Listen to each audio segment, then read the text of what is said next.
EC পুনর্গঠনে appeal বিভাগের জ্যেষ্ঠ বিচারপতি জুবাইর রহমান চৌধুরীকে প্রধান করে অক্টোবরে গঠন করা হয় ৬ সদস্যের সার্চ কমিটি। সার্চ কমিটি সব রাজনৈতিক দল ও সাধারণ মানুষের কাছ থেকে নাম আহ্বান করে। এর মধ্যে প্রধান নির্বাচন কমিশনার হিসেবে বিএনপি সাবেক সচিব এম নাসিরুদ্দিনের নাম প্রস্তাব করেছিল। তিনি বিসিএস ৭৯ ব্যাচের প্রশাসন ক্যাডারের কর্মকর্তা। বৃহস্পতিবার রাষ্ট্রপতির সাংবিধানিক ক্ষমতা বলে প্রধান নির্বাচন কমিশনার হিসেবে নিয়োগ দেওয়া হয় সাবেক সচিব এম নাসিরুদ্দিনকে।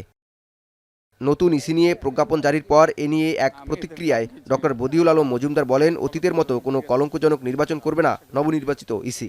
নতুন নির্বাচন কমিশন সততার সাথে নিষ্ঠার সাথে দায়িত্ব পালন করবে, যাতে আমরা সুষ্ঠু নিরপেক্ষ নির্বাচন পাই, যার মাধ্যমে আমাদের গণতান্ত্রিক ব্যবস্থাটা কার্যকর হয়। এটাই প্রত্যাশা, এটা পুরো জাতির প্রত্যাশা, আমাদেরও প্রত্যাশা।